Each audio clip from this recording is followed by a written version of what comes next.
Hi Leo, this is Jav. Welcome po sa ating channel. By the way Leo, this is your monthly Gabay Tarot reading ngayong December 2025. Please expect Leo na long reading ito kasi monthly reading niyo po ito. Okay?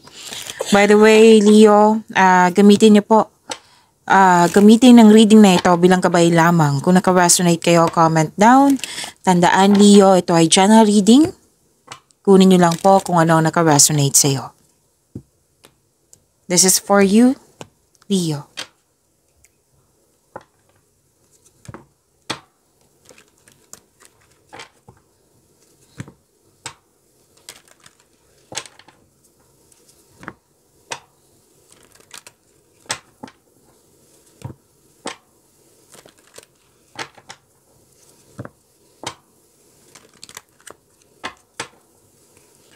Para po ito sa'yo, Leo.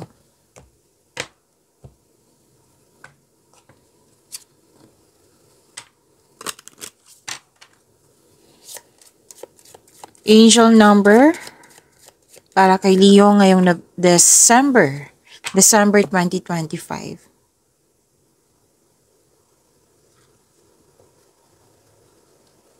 Angel number 1515. Sabi po dito, creativity. Keep accessing the creative connection that you feel to the divine.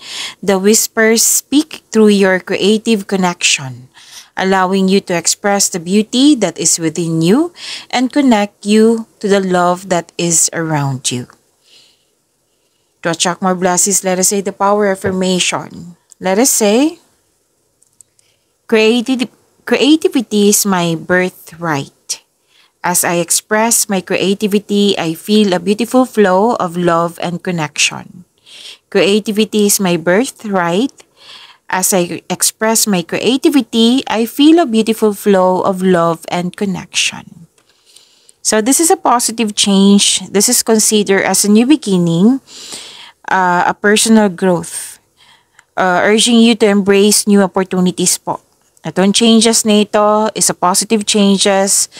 Magkakaroon ng new opportunities, so embrace nyo po. And makinig at magtiwala sa inyong intuition kung maaari po. So this is new beginning, a fresh starts, and ang new opportunities ay nasa horizon na. Personal transformation, magkakaroon ng self-development. So it encourages you to follow your dreams and personal goals. Yung sinabi kanina, embrace change. Oo, kasi may positive changes, may parating na positive changes. At kailangan maging flexible ka at maging open ka sa new experiences na mangyayari. And trust your intuition. Yan ang sabi kanina, di ba? Trust your intuition. It's a reminder to trust your instincts. Use your inner guidance to navigate the changes you are experiencing. So, action and individuality. Take a lead, have the courage, take an action with courage. Take control of your life's paths. So, magkakaroon din ng relationship growth. Yes. Okay, so that is angel number 1515. Claim niyo po, ang ganda. Maraming salamat po sa inyong patuloy na suporta, sa mga nag-donate, sa mga hindi nag-skip ng ads, maraming salamat po. Sa mga hindi pa nag-subscribe, subscribe na po kayo at click bell notification para malaman nyo na may bago tayong video. Para sa mga gustong magpa-reading po, comment po kayo ng personal reading. Again, comment kayo ng personal reading and check my reply sa comment section.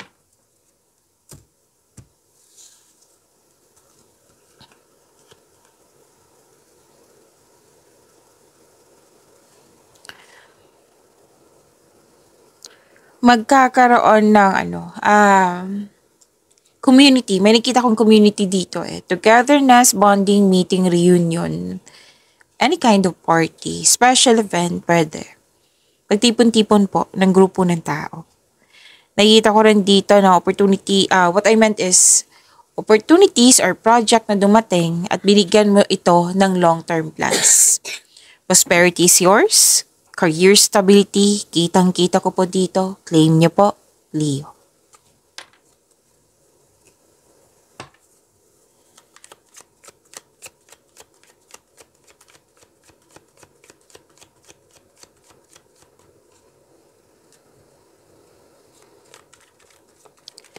Energy po, energy ni Leo. Ngayon, December 2025.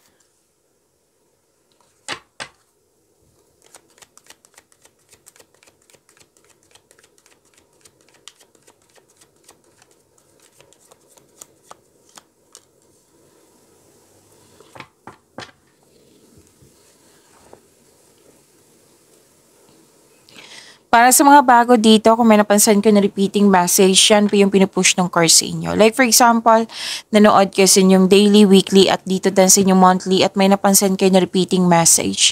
Yan po yung pinupush ng course sa inyo na kailangan yung bigyan ng atensyon, solusyon, at aksyon kung maaari po. So na yung energy ni Leo.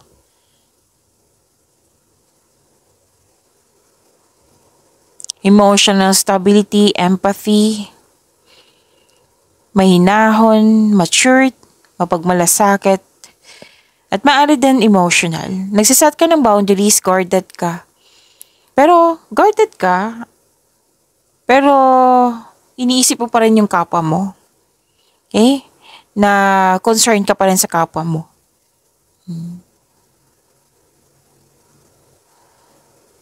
Okay, mukhang may humihingi ng atensyon sa iyo dito, Leo.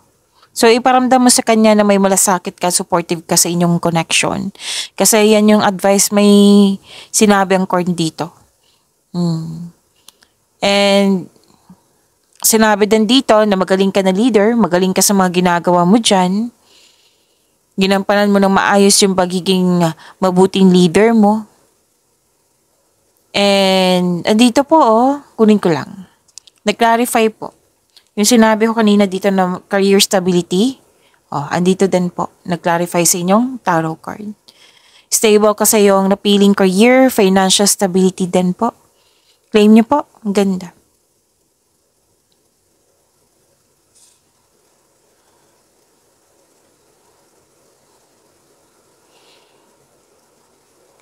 Okay, please expect na marami kayong ginagawa ngayon December 2025.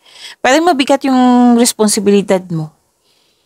Or it might be maraming, kumbaga, ang nature ng work mo is maraming ginagawa. Pwede. Or sadyang mabigat talaga yung responsibilidad. May dinadala kang concern, responsibilities. Pero kung ano man to, malalampasan mo rin to. Just keep on going. Huwag kayong huminto. Kung pwede po. At may prepare yourself ha. Sinabi kasi ng card dito na pwedeng hindi ka naging ready sa pagiging busy. Oo. Kasi yung paalala ng card mo dito na para maiwasan tong burnout na ito, kung hindi pa ito nangyari, huwag mag-say yes ng yes kung hindi naman akmasin yung schedule. Para hindi mo maranasan tong nakikita kong burnout. Sa sobrang daming ginagawa. Sobrang busy. Pag-aaral ba? Sa trabaho ba? Okay. Natandaan niyo yung sinabi ko kanina na may humihingi na attention sa iyo? Lumabas din kayo na sa dalawang card na ito na maraming umaasa sa iyo kaya nabibigatan ka. Di ba may advice na kailangan magkaroon ng balanse? Kasi sobrang busy. May humingi ng attention sa'yo, it might be hindi sapat ng time yung binigay na time. What I meant, ayusin ko lang. Hindi sapat yung time na binigay mo sa kanya. Kung sino man to na mahalaga sa'yo. So, balanse ay kailangan. Maglaan ng oras.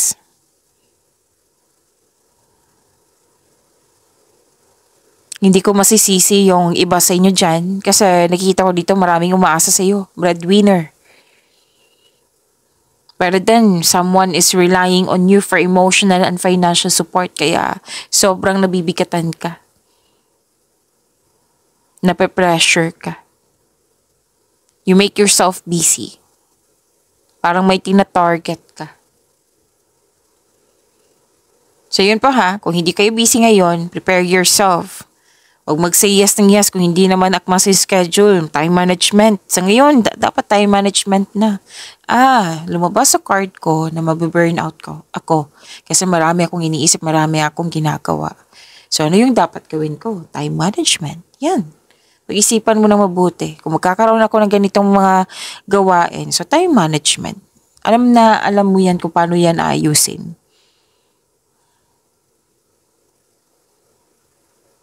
Let's say, bina-burnout na kayo ngayon kung kailan nyo ito napanood kasi month na to isang buwan ito na rating. So ask for help para hindi mo dala lahat yung gawain. May nagsabi nga sa akin ngayon na baka kailangan pong pwede din deadline nito kaya nakikita ko dito na pressure ka. Pwede baka kailangan kausapin magkaroon ng adjustment sa time. Pero nakikita ko naman dito, don't you worry. Leo, nakikita ko dito na matatapos mo din ito, mga gawain mo. Kaya after nito, habang ginagawa mo dito habang ginagawa mo yung mga ginagawa mo dito, trabaho, iniisip mo yung bakasyon, iniisip mo yung magra-rest day ka. Kasi this is completion of cycle, matatapos mo to. Kahit nabibigatan ka, matatapos mo to.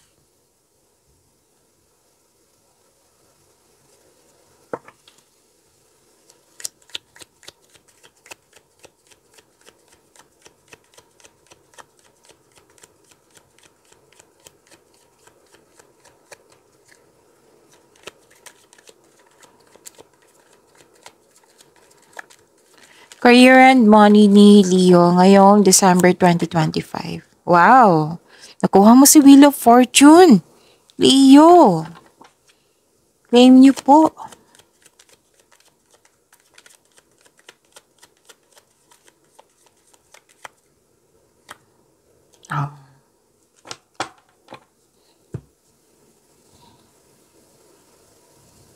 Ang ganda nito. Leo. Bawing-bawi talaga to. Masasabi ko talaga na anong tawag dito? Worth it yung pagod. Kasi nakita ko dito, may blessings, malaking blessings po ito. Magandang kapalaran, good fortune, job opportunity, any kind of opportunity sa iyong career and money, unexpected wealth, financial stability. See? Ang ganda. Pero then, what I meant is, may nakita kasi ako ditong good luck and good karma. Again, may nakita ako ditong good luck and good karma. And may changes, completion of cycle, oo. So dito yung completion, andito din yung completion. And nakita ko yung completion na ito, completion of cycle, may mangyayaring happiness. May mangyayaring naka-destiny sa'yo. Let's say, for example, kung gipit ka ngayon, may parating na blessings na magbabago sa'yo ang kaperahan. Di ba may job opportunity na sinabi kanina? Like for example, kung jobless ka ngayon, may unexpected job opportunity na darating. Kung nahihirapan ka ngayon, magiging balanse na. Magiging maayos na. May malaking pera na parating. Leo, wow. So claim nyo po ito. Whether marami kang clients din, marami kang benta, basta may mga opportunities na makabigay sa'yo na malaking pera. So prosperity is yours na nag-clarify dito at dito din. You're moving from a painful cycle to happiness. So embrace this new situation na dumating sa iyong buhay. See? Nakikita ko dito nahihirapan ka. Pwedeng sa bigat ng responsibilidad sa mga ginagawa. or may nagpe-pressure sa'yo. Pero may nakita kang end of cycle, matatapos mo siya. Hinarap mo siya. At dito sa dalawang card na ito, hinarap mo siya at nagkaroon siya ng completion of cycle.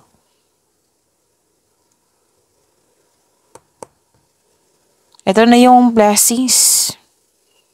You are moving from a painful cycle to happiness. So embrace this new situation na dumating sa iyong buhay.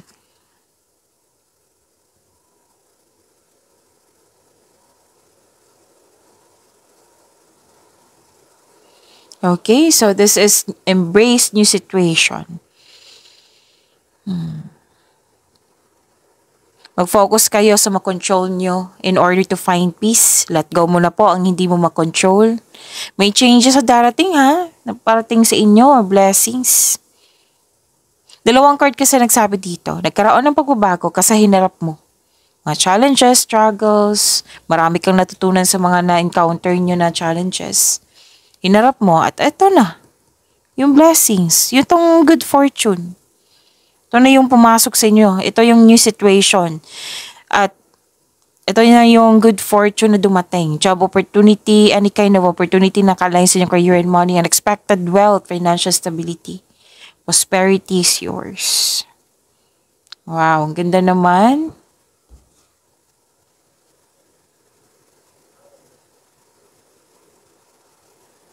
Yun ba ha? Tatlong card po nagsabi dito na na-overcome mo na yung mga struggles na yan, challenges, obstacles. Kasi very confident ka dito. Nagkaroon ng resilience. You're taking an action with courage po. Tatlong card po mismo nagsabi niyan. Hinarap mo hindi mo siya iniwasan.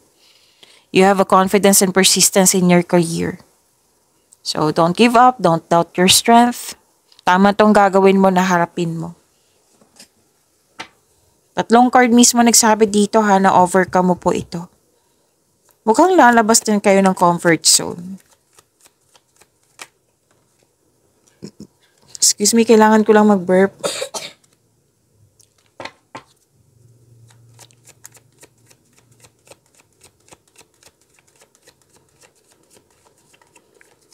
This is about your love life, self-love, partnership, and romance.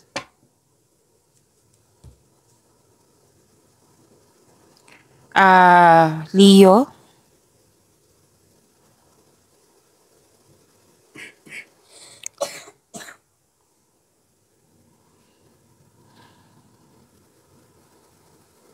Okay. Sa mga single, may parating sa inyo na love and romance. Kaya lang, aminado ka dito na stuck ka sa previous love mo. Pwedeng trauma.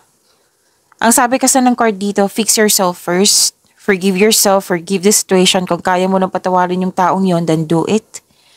Kung hindi mo kaya siyang kausapin, you can forgive this person through your mind and heart. Gagawin mo to, hindi para sa kanya, hindi lang para sa kanya, kundi para sa iyong sarili. Para magkaroon ng inner peace. Forgiveness kasi, yung sinabi ng card dito. But then may alok sa inyo na kailangan mong pag-isipan or kailangan may piliin. Nag-iisip ka dito. So, willingness na dapat mag-move on. Dalawang card kasi nagsabi dito, mag-move on. Which is ginawa mo naman. Nakikita ko dito na ginawa mo.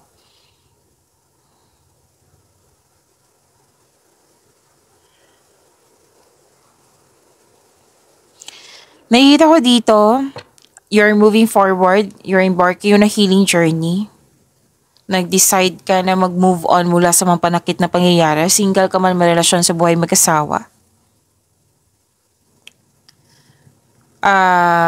Okay. May nagpa siya dito mag-live-in or maglipat bahay para magbuo ng pamilya.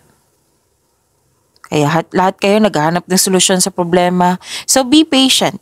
Papunta ka na sa paroroonan mo. Pwedeng umiiwas ka sa toxicity. Pwedeng may biyahe para magbakasyon. Kasi may bakasyon na talaga ako nakikita dito, Leo. Okay? Paglalakbay, pagpaalam. May invitation na kailangan puntahan.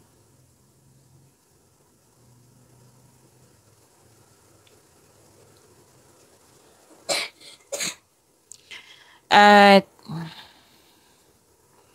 okay. May ganap na conflict pero mag-uusap kayo nito. Basta po give and take, sabi ng card dito. Advice ng card. Makinig ka sa habang nagsasalita siya, makinig siya habang nagsasalita ka. Give and take. Pero sinabi naman dito eh, 'di ba? Nagpasya ka na mag-move on kasi willing ka. Oo, so ma-overcome mo rin 'to kasi hinarap mo. Hinarap mo ito, hindi ka umiiwas, hinarap mo. So yun po, pagyamanin niyo po yung blessings na binigay sa inyo. Leo, see you tomorrow. Maraming salamat po.